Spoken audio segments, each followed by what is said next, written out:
Oh, hi, everybody. Ezra Levant here. Nice to see you again. It's Friday, the 25th of September. I am the Rebel Commander here at Rebel News. That's a fancy title I give myself.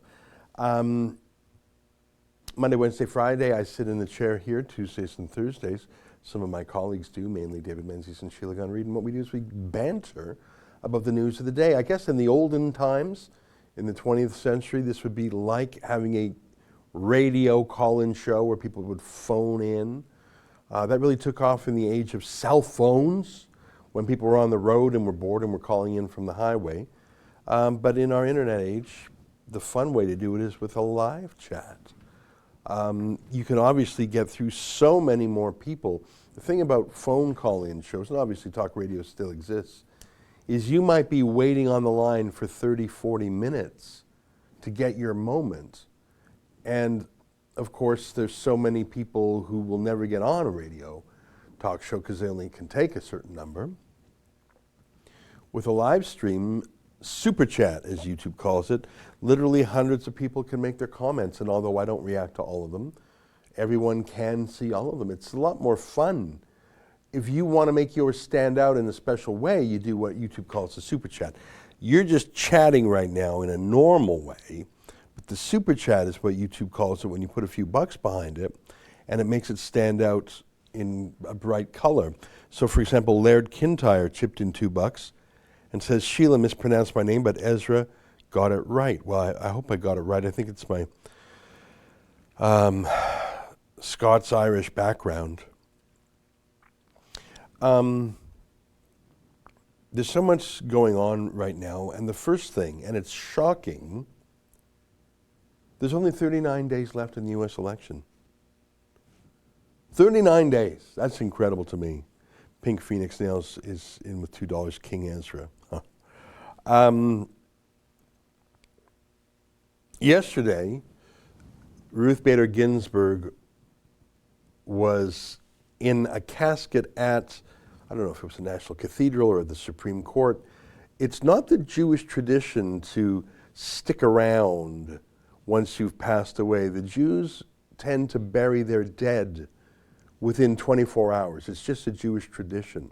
So I don't know why Ruth Bader Ginsburg is lying in state, I think it's called, day after day. That's not really the Jewish way, but maybe she's not particularly Jewish, she's just Jewish. Or maybe she didn't make that decision. Maybe it's being made by the Democrat Party, who are trying to turn her into a weapon even after death. And I say that because Donald Trump attended at a ceremony, I think it was at the Supreme Court, and can you grab the vid of this? Maybe you've seen it. So he showed up very quietly, very respectfully. He even wore a mask, which is not Donald Trump's favorite thing to do, but he wasn't going to make a fuss. He wasn't going to make it about him. He probably knew if he didn't wear a mask, people would be talking about it. So he showed up quietly, wore a mask, at a funeral for someone from the other party. But I remind you that Ruth Bader Ginsburg was confirmed by both parties. I think the vote was more than 90 of the senators in her favor. So almost every Republican voted for her, even though she's quite left-wing. She was very good friends with Antonin Scalia, the arch conservative. They were genuinely friends. So she had her political opinions, but it's a funeral, people. It's a funeral. Can you turn off the cheering or the booing for 1 hour? Well, no. Here, take a look how that looked and sounded.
Few things. First of all, it turned into vote him out at the end. But before that, it was just a wailing. And it actually, there's various descriptions of hell or Hades or the afterlife, or, every culture, every religion has their traditions of what that's like. Dante's Inferno. I have not read the full original work, but I've tried to look at the different levels of hell. Can you grab me even a Wikipedia page of Dante's Inferno is good enough. The different levels of hell, some are cold, packed in straw. I think that's where the cowards or the traitors are. There's, different traditions. There's the river Styx, and it's guarded by, what was it, Cerberus? But one of the traditional notions of hell is the wailing, woe is us. And it really sounded like the wailing of the demons in hell. So here's the different circles of hell in Dante's Inferno. Fraud, treachery, there we go. The betrayers are stuck frozen in a lake of ice. The lake consists of 4 rings. At the last level resided by Lucifer, Brutus, Cassius, and Judas. That's for traitors. The 9th level of hell. Obviously a very, very detailed. Is that what it is? Is that Dante's Inferno there? Yeah, there we go. Dante's 9 circles of hell. Look at that. So he had this whole idea of what hell looked like, and it looks like it was under Jerusalem there. And just that audio of the wailing. It sounds like the demons of hell. Let us out, set us free. That's what it sounded like to me, I'm sorry. It sounded like demons in hell, which is not the aesthetic you're looking for when a secular saint like Ruth Bader Ginsburg is about to be buried. Now, she should have been buried days ago in the Jewish tradition, but either she's not a believer or the Democrats had other purposes for her. Did you really have to turn her funeral into a political event? If it had been another life cycle event like a wedding, would you turn someone's wedding into a political event? Well, maybe if the bride or the groom themselves were very political and they sort of did it and that's how they wanted to do it. Let's say 2 young staffers meet on a political campaign, fall in love, get married. It's happened before. I mean, there are a lot of political power couples. Sometimes they don't always agree. Kellyanne Conway and her disgraceful husband, George Conway, who constantly embarrasses her and undermines her. There are a lot of political couples, James Carville and Mary Madeline. So yeah, you can have a very political wedding, but you would never boo or cheer or chant at someone's wedding politically unless the bride or the groom sort of led that, right? Like if you went to a wedding of a political person and you started boo or yay or make America great again or build back better. Like if you went to someone's wedding, you would never do that to them, right? Without their lead, without their permission, because it's not really your event. You're there to support or celebrate the wedding, but it's not your wedding. So here's a funeral. It's not really your funeral, it's a memory of the deceased. Did you have permission to turn it into a cheap political theater? I don't think Ruth Bader Ginsburg was that way. I don't think so. But that's not important. She's a weapon, even as a deceased body. She's still a bullet to be shot out of a partisan gun. As if we can get 1 minute's worth of coverage on the nightly news of Trump being humiliated by attending Ruth Bader Ginsburg's lying in repose, it's worth it. Yeah, maybe. I don't know who comes out looking worse there, though. Donald Trump and Melania, who were standing there in total silence, immobile. Does he come across poorly there? Did Melania or did the braying mob below? And I'll give Trump credit. He went to the funeral of the arch-liberal Supreme Court judge. What did Obama do when the arch-conservative judge, Judge Antonin Scalia, passed away? Oh, that's right, Obama to skip Scalia's funeral. The president's decision is being played up by some as a snub at a politically fraught time. I can guarantee you that had Barack Obama attended Scalia's funeral, you wouldn't have had hundreds of Republicans and conservatives booing the president. You know that's true.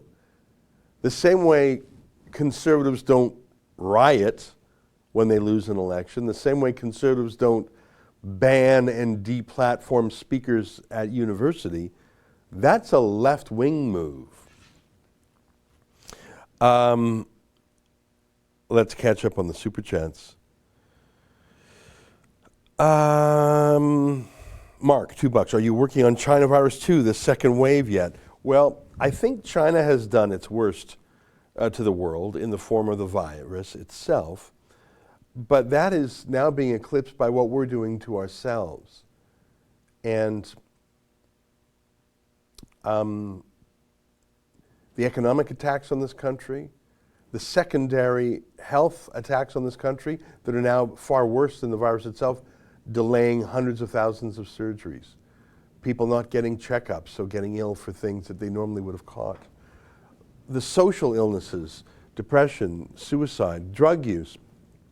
5 or 6 times more people in BC have died from opioid overdoses this year than have died from the virus. And they're not unrelated. And of course, what concerns me is civil liberties. And that was not done to us by China. That was done to us by our own governments. I'm worried about that.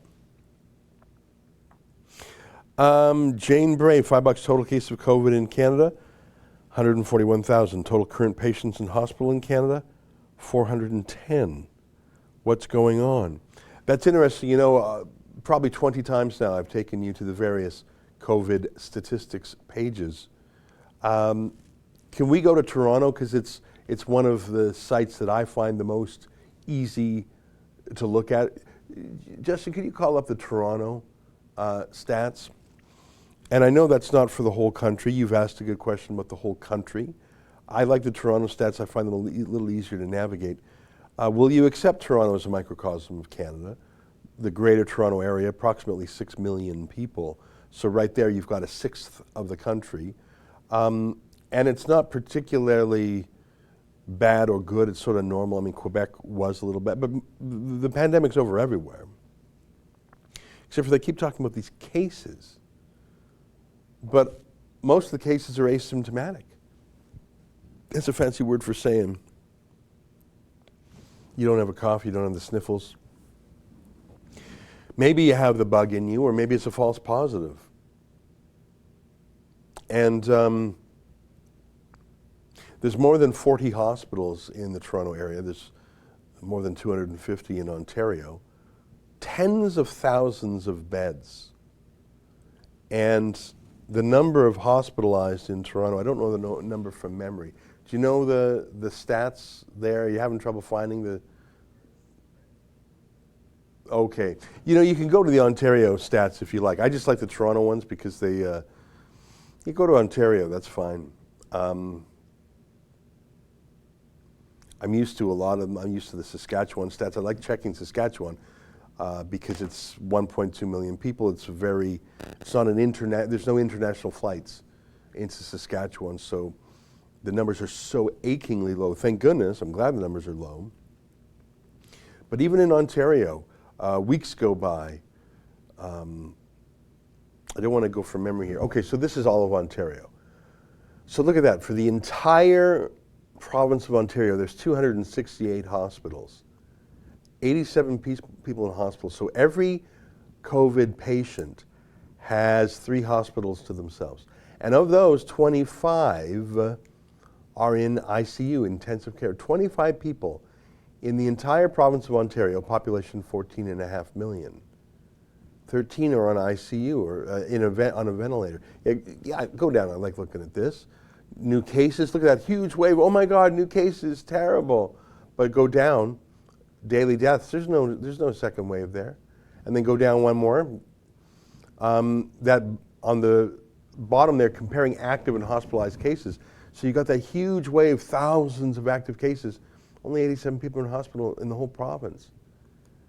And look at the chart to the right of that, hospitalized in ICU. There's no second wave. Like look at on the left there, the image on the left. The light blue is, quote, cases. So you could say, oh my God, there's a second wave. Oh my God, we're all going to die. But that flat line at the bottom, that black flat line, that's in the hospital. And even the chart on the right shows hospital versus ICU. So there's nobody in the hospital, but there's almost nobody in the ICU. Demographics, that's interesting. Scroll down just a little bit. And then click deaths, or maybe it's already pre-clicked. Because, yeah, scroll up a little bit. Just, perfect, right there. Okay, that's Toronto. Okay, by location, that's not interesting. Okay, by age. Can you toggle deaths only? Go to table. Click on table. Yeah, thank you. So deaths. This is very interesting. Now, of course, we don't like to die, but mortality is an essential part of life. If we lived forever, there would be such a superabundance of life, it would become meaningless. Things are only meaningful and valuable when they're scarce. Life only has meaning because it's finite. It's why we lament the passage of time. It's why we value every moment. It's why we say, how are you today? Because if you had endless days, we wouldn't care how you were today, because there's always tomorrow or a million years from now. Part of life is death. It's what colors life. It's what makes it so bittersweet. We don't like to die, but look at this. 1 death under age 20. 4, age 20 to 29. 7, age 30 to 39. This is since the very beginning. So what's that? 12 people under age 40. Under age 40. I know the math for age 30 and under. There's 5.2 million Ontarians age 30 and under. So I'm going to guess that age 40 and under, it's more like 7 million. So 12 people out of 7 million have died under age. And even 40 to 49, only 27 souls. Even 50 to 59, only 95. It starts to kick in once you're a senior, 60 to 69. It gets heavier when you're 70 to 79, but really, this is a disease of people in their 80s and 90s. And I notice they don't have over the age 100. In British Columbia, I know for a fact that they count the over 100s. The oldest person who died from the virus is 104 there, last I checked. So why did we shut down every school for so long? 1 death in the whole province under age 20. And I'm very, very sad that there's a death. I can only imagine the sorrow of a young person dying. That's 1. There's probably been more deaths from leprosy than from that. You've got some cases, that's for sure, but it doesn't affect people. All right, we've been through this so many times, we don't need to spend more time on it. I was just showing that second wave. No, there's no second wave. The only second wave is economic lockdowns and civil liberties violations. You know, I have a new follower on Twitter. Yeah, I've got 200 and something thousand followers on Twitter. So I get new followers every day, but I get a little notification when a verified follower follows me. And if I'm bored, I say, well, who's that? So I got a new cop that follows me. Can you go to my Twitter page and then go to followers? There's a cop who follows me, and I don't mind it. You know, for some reason, the Ontario Provincial Police have banned me. They blocked me. I don't know why. I'm not a speeder. I don't drive that much. I don't go that far, especially since the pandemic. Where are you going to go to? For some reason, they blocked me on Twitter. Isn't that a hoot? So I'll have to miss all those updates. But can you go to my Twitter? Yeah, there we go. So followers. Scroll down a bit. Yeah, there we go. Yeah, that guy there. Officer Randy Arsenault. Can you click on him? So he follows me now. I'm very, very, very excited. He's the TikTok cop. Click on media, and let's see if, I don't know if he's still on TikTok. When I was briefly on TikTok, so he's the cop who goes around town doing TikToks, and he's so cool, and he poses with kids, and he does dances, and he gives hugs, and he's just good with the filters. Oh yeah, pump up the volume. What does he have to say here?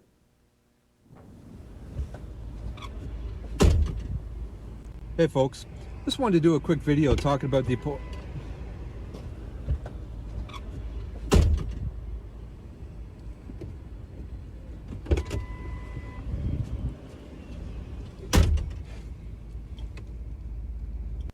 Hey folks. All right, so he's doing a joke about checking who comes in your Uber before you do.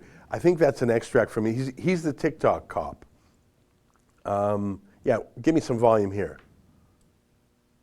Can I have a medium coffee with 2 milk, please? Okay. See you up there. Thanks a lot, eh? Thank you. See you soon. Okay, Bye-bye. All right, so he's just getting coffee. He does some little dancey videos. He's the TikTok cop. He's the social media cop. Maybe we could plug his name into the Sunshine list, actually. Do you want to do that? Do you know how to do that? I'm going to guess he makes 140 a year. Can you, before you do that, because that's a bit of a wild goose chase I just sent you on there, can you go, he did a tweet the other day about cracking down on people who have a house party. Yeah. 14 people were fined $880 each last night in Scarborough under the Reopening Ontario Act. Blatant disregard of rules meant to protect us all. Large crowds of 40 to 50 people, house parties, please keep them under control. And which is sort of funny because that's his sort of vibe. Hey, I'm the cool dad. I'm the cool dad cop. So I saw this and I thought, you know, isn't that funny? The TikTok cop is mad that the working class people are having a house party. And that's really what's really irking TikTok cop. But what was there? 4 people shot last night in Toronto and 2 of them killed. Just the gun crime wave is crazy. But we got TikTok cop. He's going to do a dance video. And then he'll do some funny videos. And I can tell you that those little skits and sketches he does, they take time to do. I mean, maybe not just getting coffee from Tim Hortons, but he spends hours a day getting just the right TikTok. And I wonder if we can pull him off the TikTok dance beat and maybe get him on the gangland warfare shooting crime drive-by beat. I don't know. Maybe he only does 2 things: TikTok videos and then scolding people who have house parties. I don't know. I'm not impressed with the TikTok cop. I'll keep reading some super chats. Unjust on Trudeau, $5. Hi Ezra. Have you ever interviewed Rod Taylor, leader of the Christian Heritage Party, on your nightly show? Would be great if you did sometime soon. I have not interviewed him. I'm not sure if I've met him. I'm sure he's a nice guy. I'm not sure if I would interview him just because. I think we would have to have some sort of news peg if he's either doing or saying something that's newsworthy. I got the Sunshine list. Thank you, Justin. Go ahead. So, office, zoom in. We got there. I think that's exactly what I said, didn't I? I said 140, and he's got 130. I tell you, it's a pretty good guess on my part. So he's making 140 grand a year to do TikTok videos. Nice gig if you can get it. Nice gig if you can get it.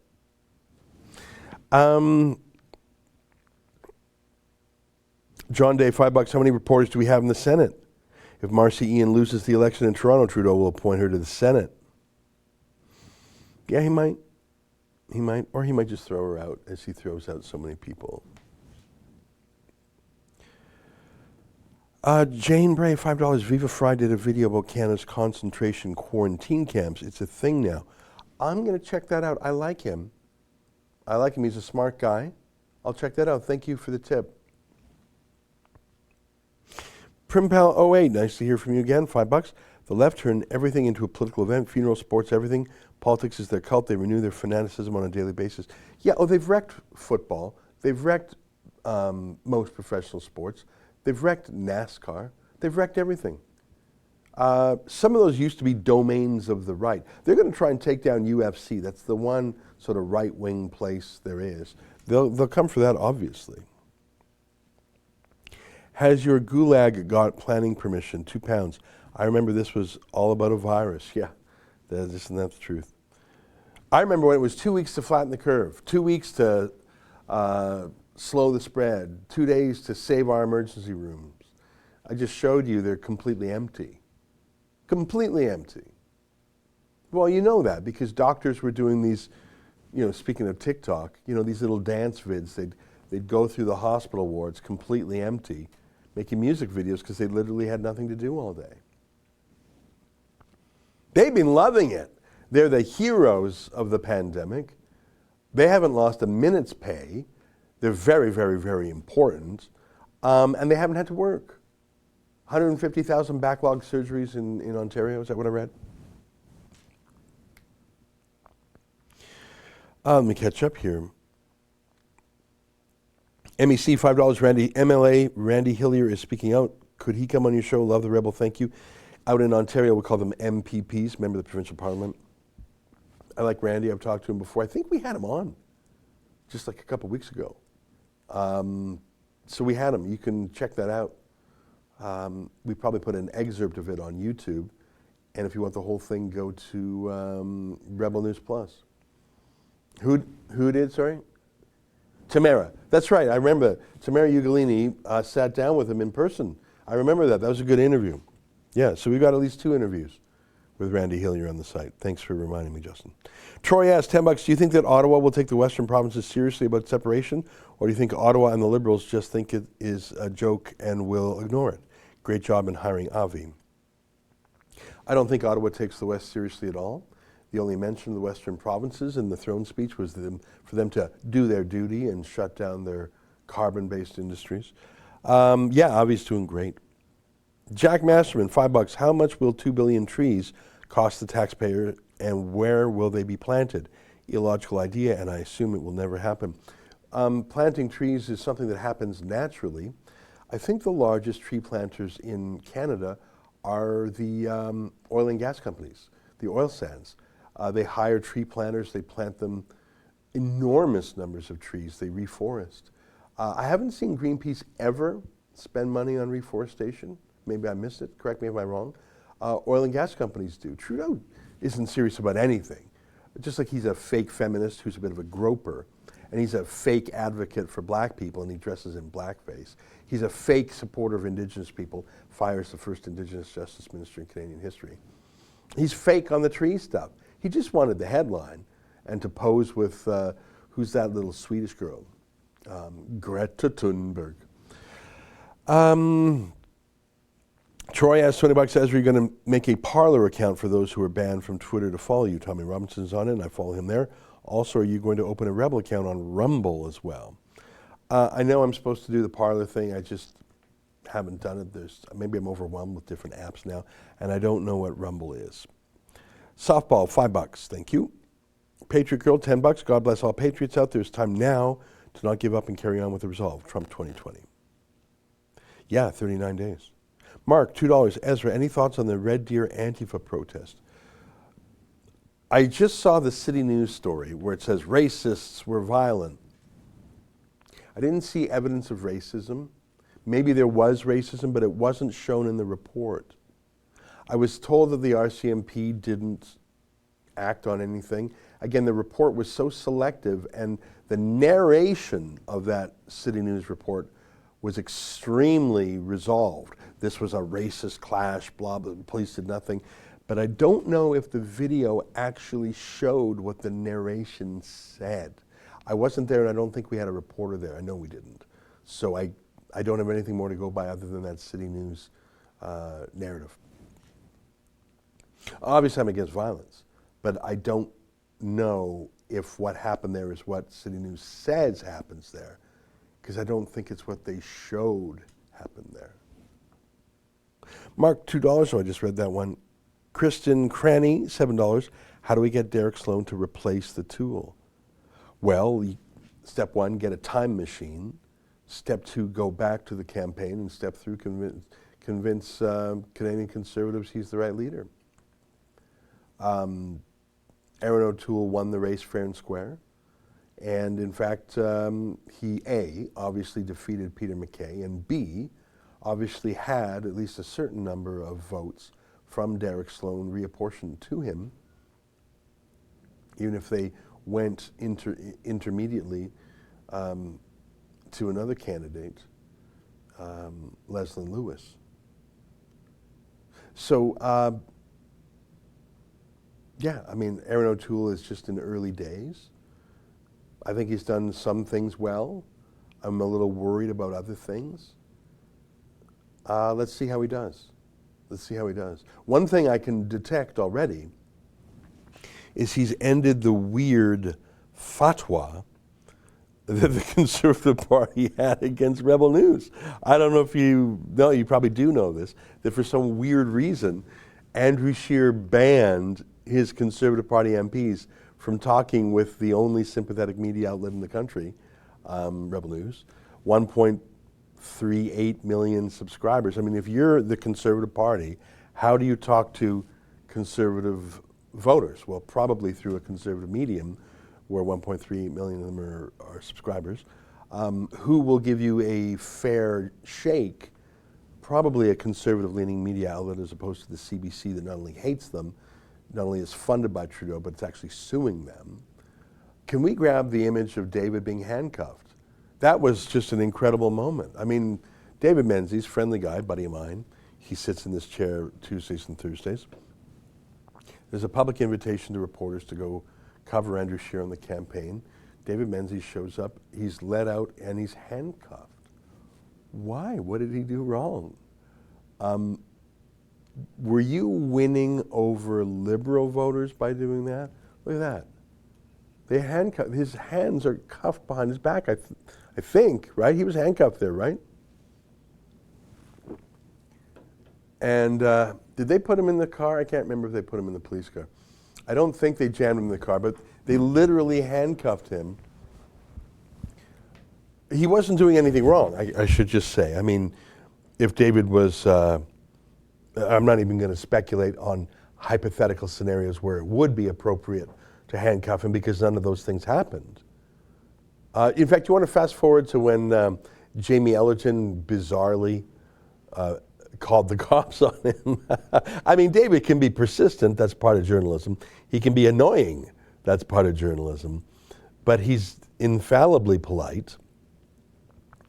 And the public, look, yeah, pump up the volume here, I'll be quiet. Let's listen. We are We'll meet them outside. Okay. Yeah, all right then. You were asked nicely to So leave. this is free speech in Canada right now, But right? you're not welcome in this private How about my facility. brothers in the media? Are you going to stand up for this, or is there going to be some solidarity? You have some free time to leave. Huh? The owner of the building, he doesn't want him around. Is this? I didn't know this was a Trudeau precedent. I thought it was a Conservative precedent. Okay. Sir, Yeah. you're Is there asked anyone going to be in nicely- solidarity with me? Any of you? When I have the room police come in. No. Let's wait for the room police to come in. Let's go for it. All right. You know, I hope whatever Mr. Scheer's announcement is, it isn't going to get eclipsed by the sidebar story of all the media covering this physical removal of a journalist. I really hope so. Hi. Hi there. Can we have a chat? Pardon me? Can I talk to you, please? Absolutely, I'm right here, sir. But I want to remain here because I'm going to try to ask Mr. Scheer directly why, you know, the muscle is strong-arming us out of a press event. Okay. can we maybe just have a little... I'll stay right here because I don't want to miss him. So, this is a private event. Okay. It's been hosted here at the Ability Center. Okay. And the building is ours, and so if you're not a member, I have to... Can we get Jamie Ellerton, who used to work for me way back in the day at Ethical Oil, if you can believe it. I sort of like Jamie, but I think he really, really got it wrong here. Take a look at that. What the leader has to say today. As this is not a public event and you're not accredited media, so we're going to ask you to leave, please. How do you get to be accredited media? You need to be accredited by the campaign. You are not accredited media, so we're going to ask you to leave, please. And why is that? You are not accredited media. This is a private event. We are going to ask you to leave, Well, please. you keep saying that, but why am I I'm not doing an interview right here right now. You can get in touch with our press Well, that's office. what I was invited for. You are actually not invited. You are not accredited then. media. We're going to ask you to leave. You can get in touch with the press office and learn more about our... Is this the Andrew Scheer event or the Justin Trudeau event? Mr. Menzies, I'm going to ask you to leave, please. You're not accredited. What is he announcing that you don't want? Who are you, by the way? I'm with the campaign. You're welcome to step outside here. I'll stay here. I'm with the RCMP. It goes on at some length. Why are you doing that? Are you afraid he's going to ask a tough question? First of all, I don't think David typically asks gotcha questions. I just don't think he does. I've seen David go head to head with someone shrieking at him, swearing at him, insulting him, and he's sort of unflappable. He says, well, what do you mean? Or do you have proof of that? Like he doesn't lose his calm in a journalistic interaction.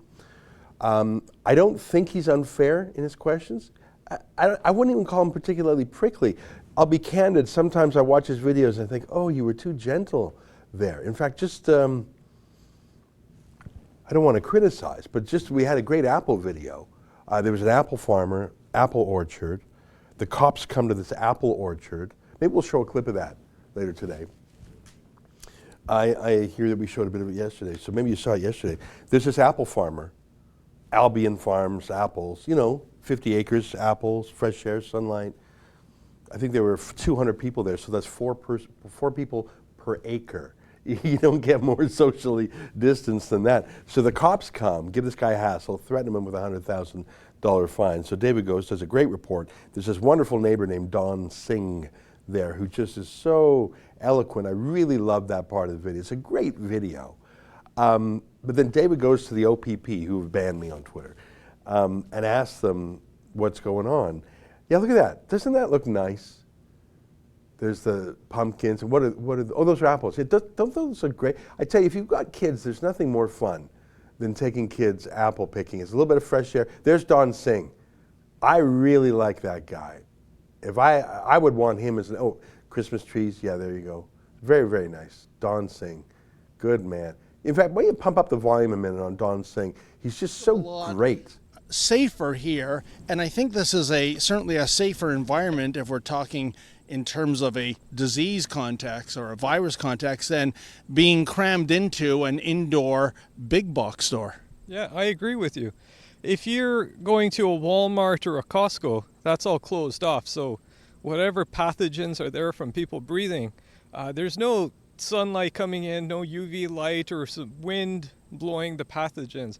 And we're in the great outdoors. And Canada, as far as I recall from our national anthem, is True North, strong and free, right? True North, strong and free. Maybe not so much these days, though, eh? No, not so much. And there's another line in our Canadian national anthem. It's God keep our land glorious and free. And nowadays, I don't feel like we're free. There's so many restrictions, and some of these restrictions don't make any logical sense whatsoever. If indeed the OPP are interpreting the law that Scott is on the hook as an organizer for a fine of $10,000 all the way up to $100,000, then technically that means people showing up here in greater numbers than 25. You'd be on the hook for an $880 ticket. Is that going to scare you away, or are you going to continue coming to Albion Orchards and supporting this business? Well, David, I would support the local business. I don't break the law. I sometimes bend the rules. I occasionally get a speeding ticket here or there, and I would take it to court, talk to the JP, explain my. So just to be clear, that's not the farmer. I think Farmer Scott is his name. Is early in the video. That's the friendly neighbor, Don Singh, and I saw that his cool look, the sound of his voice, that cheeky smile he has when he says, "I don't break the law, I bend it a little." That made me laugh. The fact that he threw to the lyrics in our national anthem, I just really like the guy. And I looked at him, I thought, he reminds me of Jeff Goldblum. You know who I'm talking about? That slightly quirky actor, Jurassic Park being one of his famous ones. A great Jeff Goldblum. Yeah, would you say there's a little bit of a similarity? I mean, the glasses are a pretty dominant feature in that photo there. But would you say there's a little bit of similarity?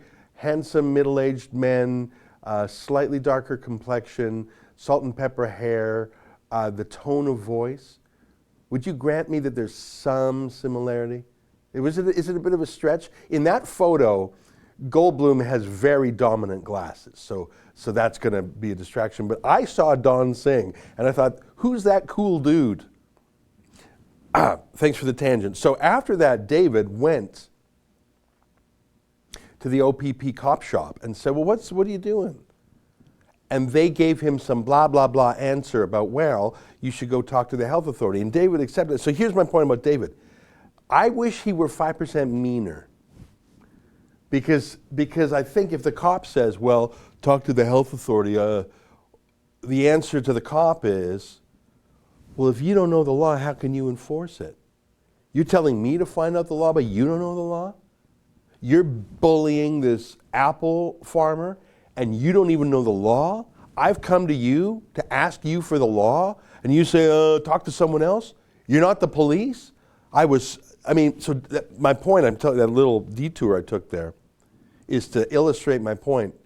David is not mean. I wish he were 5% meaner. That's just me. I'm 11% meaner than David. I wish he were 5% meaner than he is, but the reason he's so successful is he is who he is, and he has no harm to anyone. And he keeps his cool in stressful moments, like when he caught Patrick Brown sneaking into the arena. Boy, wasn't that great TV. I'm having a little I Like David moment here. Remember on the Danforth? So a few years ago, David goes to a makeshift memorial in a neighborhood in Toronto called the Danforth. It's an avenue, where there had been a shooting, and there were questions about the shooting. Was it a terrorist act? David was there very calmly talking to neighbors, and this insane public school teacher comes up to David and just lets it rip. And David could have pushed back, could have been mean, but instead he says, this is TV gold. Take a look. This is awful. Can we not? Excuse? This is a moment for our community. Can you please not descend into racist things right now? Please don't. What? I'm sorry. What did I say that was racist? Don't come here. The rebel, really? You don't need to be here right now. This is our community. Folks, Please. did I say anything that was racist? Yes, or, you asked if the man. well, I'm actually. You asked if the shooter had visited ISIS websites. That is not. No, okay. I said CBS in the U.S. This is not okay. I said CBS in the U.S. is reporting that. Okay. The rebel is not okay. Does not represent Canadian values. Why are you so mad, ma'am? This is a news report that broke today. Can I call you back? This is not what we're about. I'm sorry. This is not what Canada is about. Canada is not about racism. Okay, I will not stand for it. You're the one that's raising race. This is a wall. You just asked if the man was a part of ISIS. No, If he had ma'am, visited if you ISIS in listened, can I speak? I'll let you speak. Can I clarify? No, CBS in the U.S. is reporting that he had. CBS. That's like reporting on Fox. Fake news. Really? Man. Fake. The rebel. Fake news. Okay. Fake news. What's real news? People that actually have a media outlet that is real and not racist. Like CBC? Is, dude. Yes, like CBC, it's better. It's not perfect, but it's definitely better. The Rebel is a racist source of news. Because we're asking people their opinion of a mass shooting? Why? And what does the mass shooting have to do with a man that come on, man. What does that have to do with a man who you didn't finish that sentence? Why should I need to? Because I'm trying to understand what you're saying, ma'am. About ISIS. Tasia, stop. No, we're not going home. We're not going home. We're going for ice cream. This is a community thing. We're here to take back our community. And this, you are not. I love that. We're not going home. We're going for ice cream. Would you agree with me that David was just great there? That goes on a little bit longer. I really liked that interview.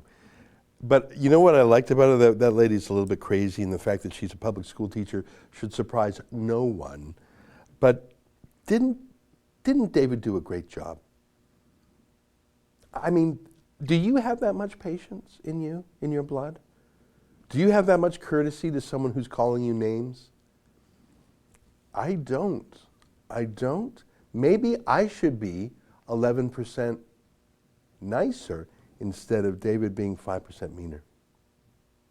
And I tell you that because this is a very long answer to a super chat about Aaron O'Toole and Derek Sloan, and I'm saying it's too early to write off or to confirm Aaron O'Toole's leadership. He's just getting started. And I think he's made some good decisions so far. Appointing Candice Bergen as the deputy leader is definitely one of them. She's very articulate, she's very telegenic, very conservative, and she's a Westerner. That's good. That's a good move. Andrew Scheer, by contrast, had a liberal named Leona Alislev as his deputy leader. No surprise. In fact, our Kian Bexley bumped into Candice Bergen in Ottawa, and she gave him a great little interview. Do we have that handy? Let's play just a minute of that. To what your press conference just was, would you be able to recap it briefly for me? Sure. There are, I would say, three main areas that we're looking at the government to address in the speech from the throne.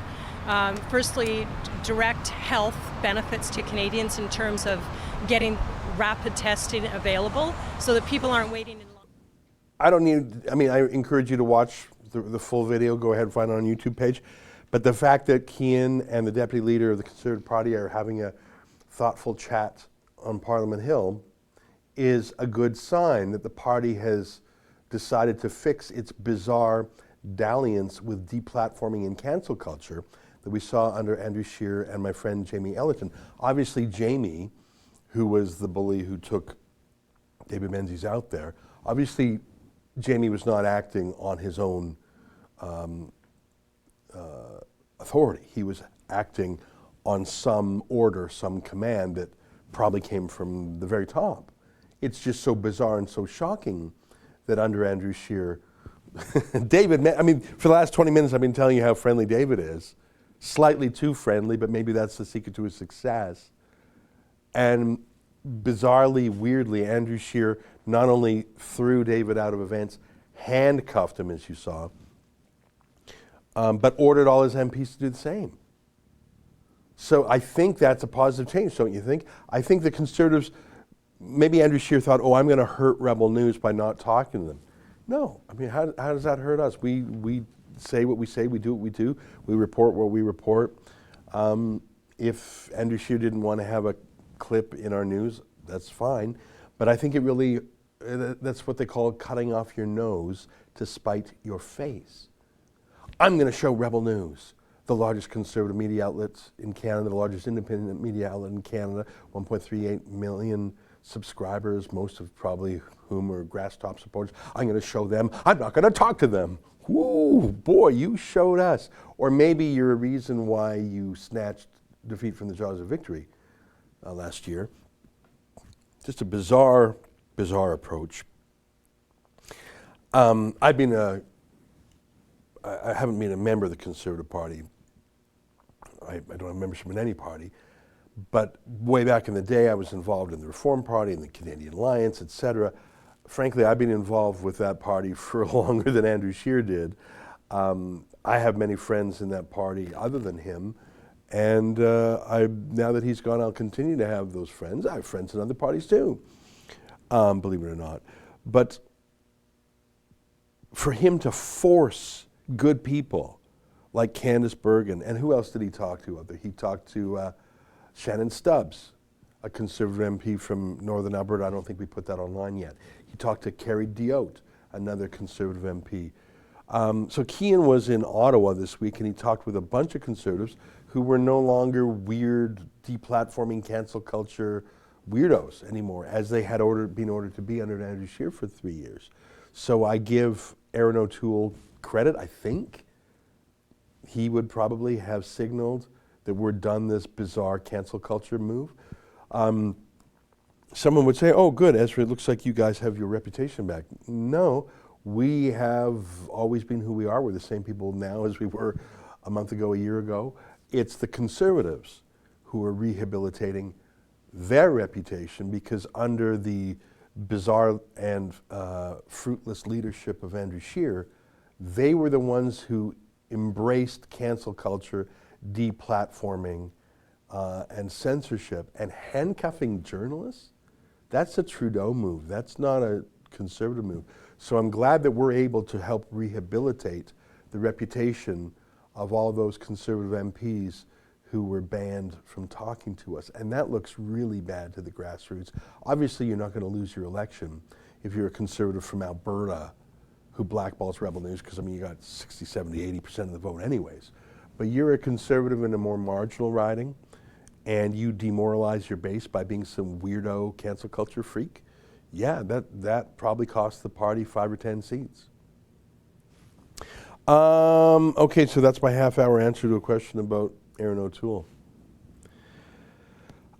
Sneaky Beaver, $10. Hello, can you put new ads from the Quebec Premier showing someone surviving COVID with a special thing in his throat?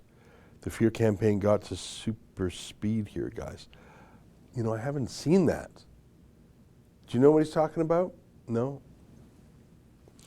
Rob K, $10. How do we get Dr. David Sloan to replace Tam?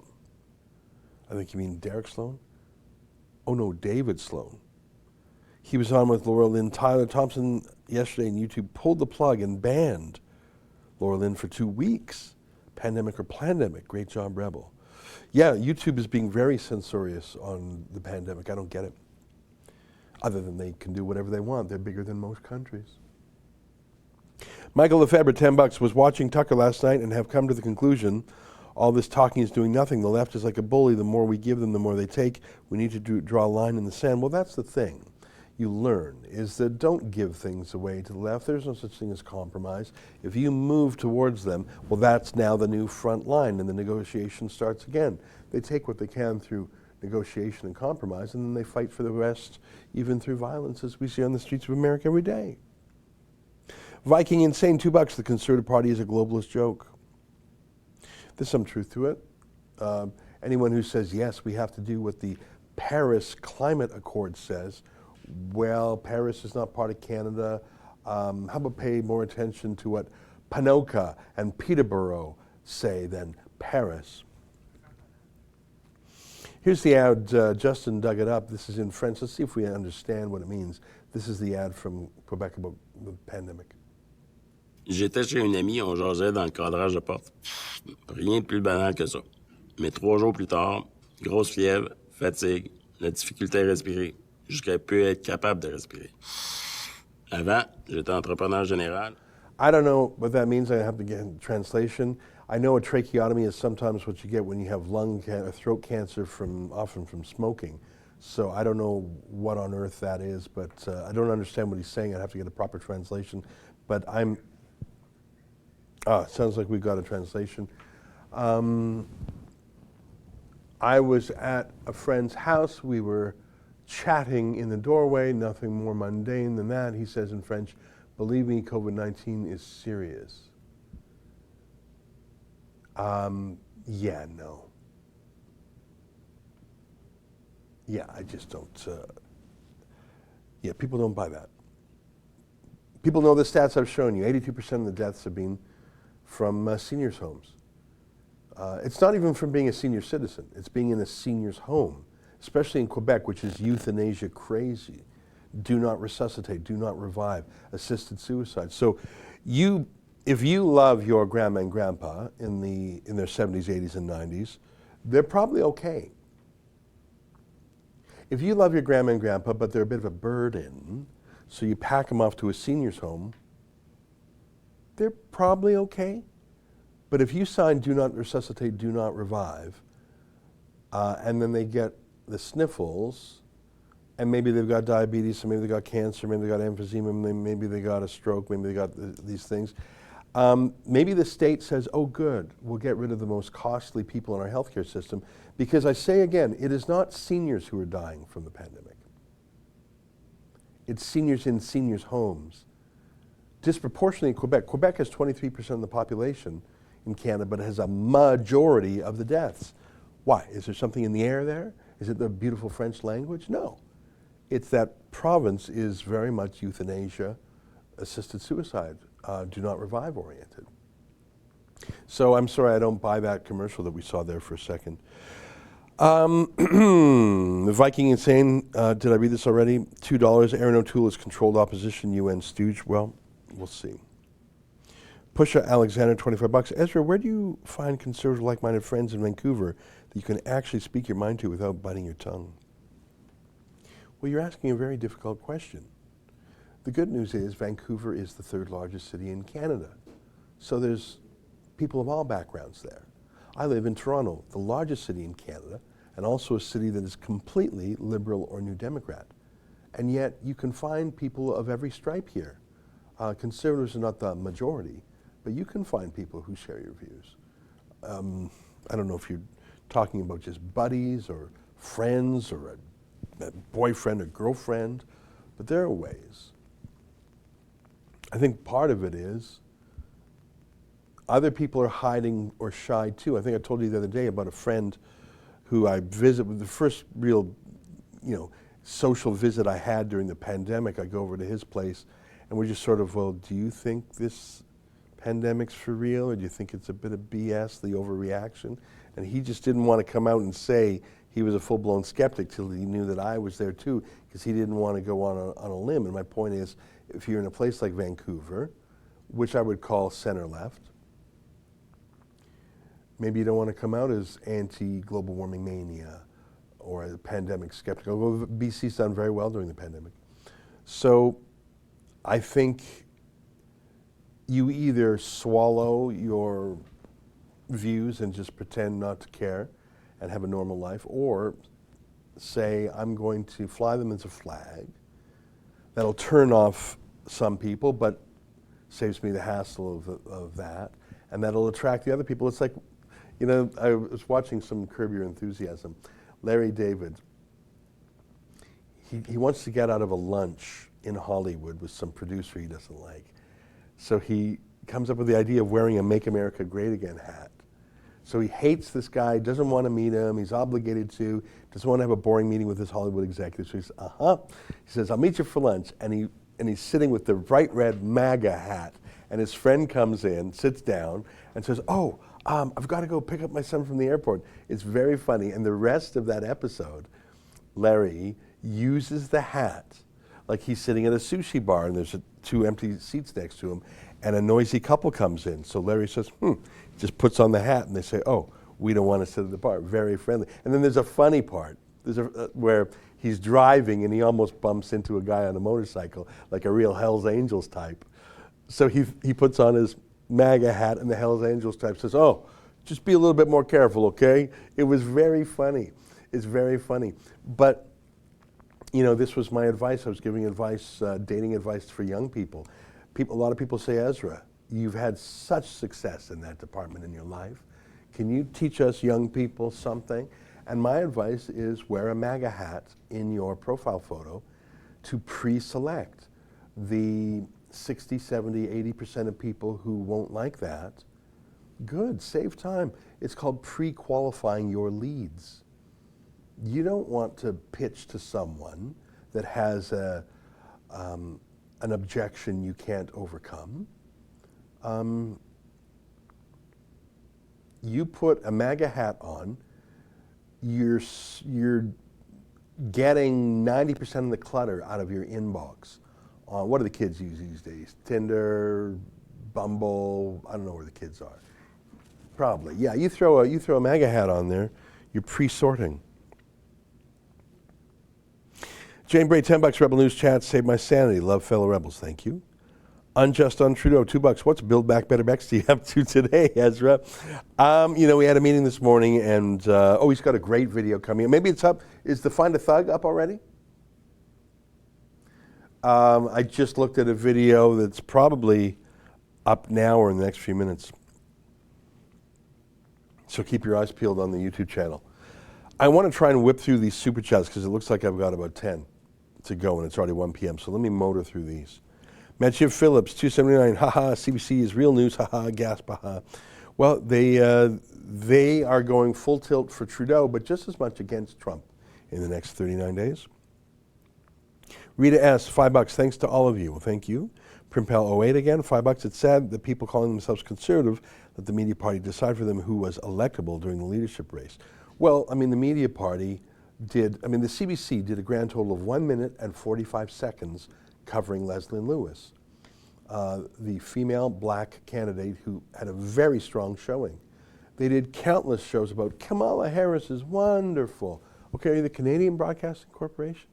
Because why would you ignore a black conservative woman in Canada and gush over a black liberal woman in America? Well, obviously, they hate Trump, and more obviously, they hate conservatives in Canada.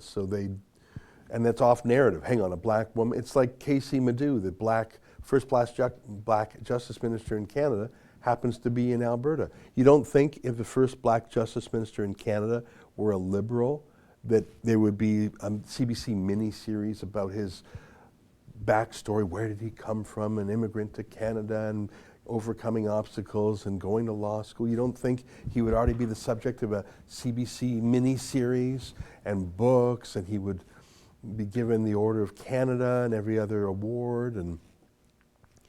But he's a conservative, so they hate him. They don't just ignore him, they hate him.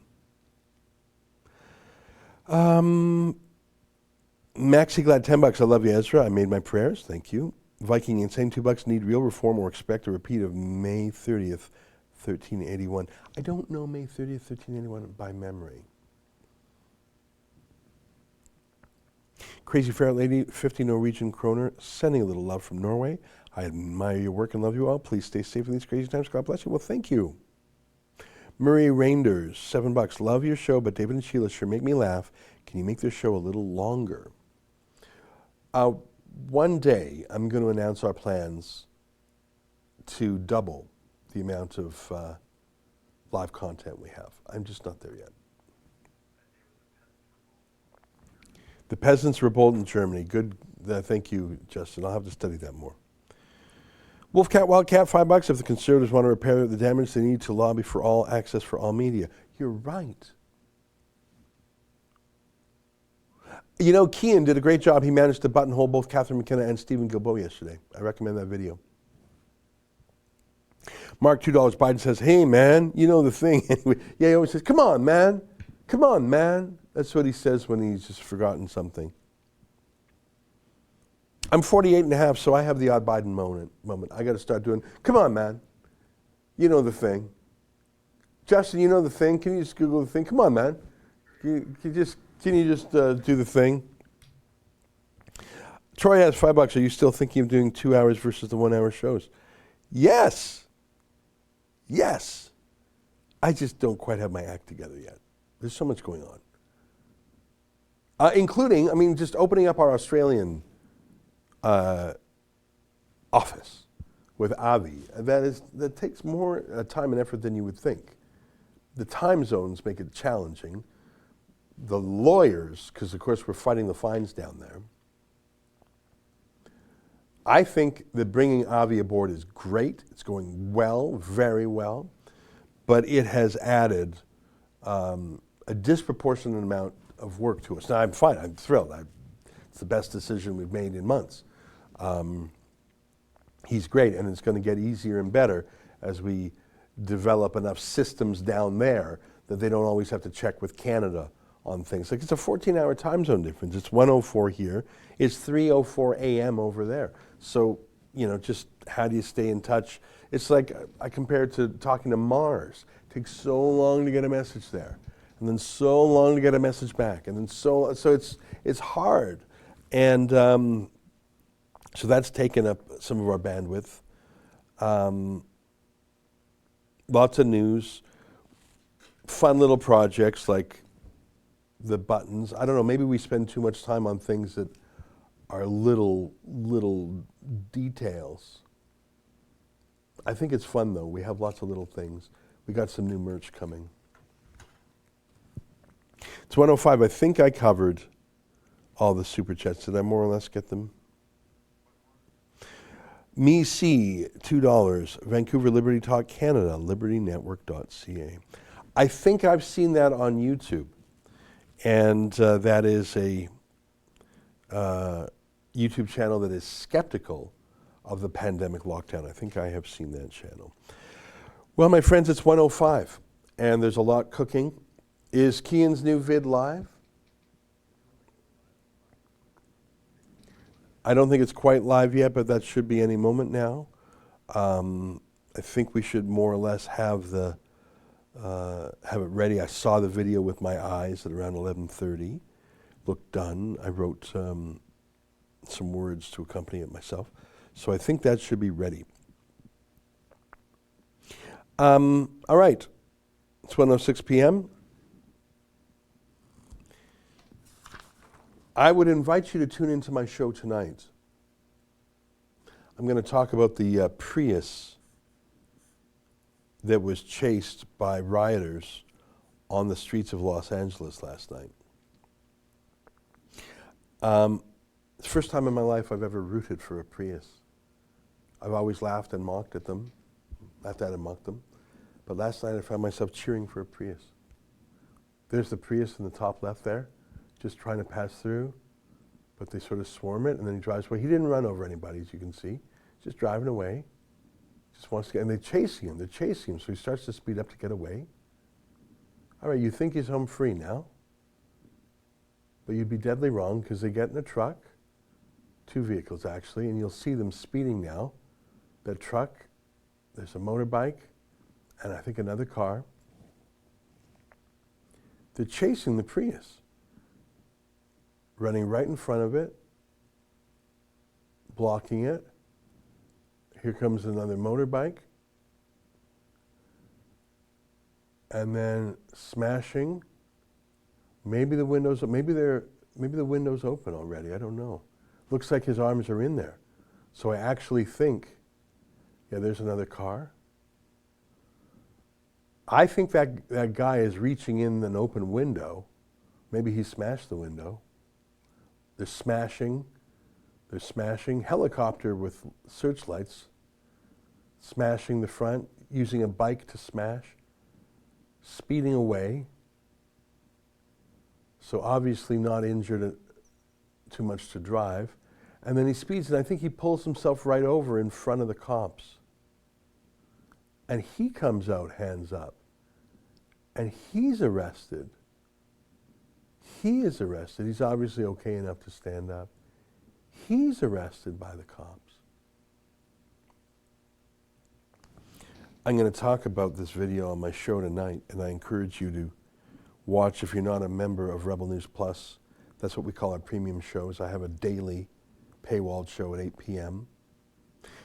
Every week, Sheila Gunn Reid and David Menzies have a paywalled show. Sheila's is called The Gun Show, of course. David's is called Rebel Roundup. It's on tonight. David's is on tonight. Mine's on every day at 8. And it's $8 a month, which is less than Netflix. Just go to rebelnews.com and click subscribe. It's more scripted than these super chats, and it's there's no live feedback, but I do read my letters at the end of every show. So let me invite you to do that. I'm looking at some of the comments there. Yeah, that was a heavy thing. Never get out of your car. Never get out of your car. They'll kill you. They will kill you. I think there's a couple of super chats. Let me just quickly read them. I think I missed one there. Rob, $3.79, $7. Thank you, Ezra, and the entire Rebel team. Thank you for that. Derek G, $2. Thanks for that. I think I got them all right. Okay. Well, I think Justin has another dog video. It's always a good way to end the show. I'm going to say goodbye to you now. I'll see you at 8 p.m. Eastern. And until then, here's a dog video.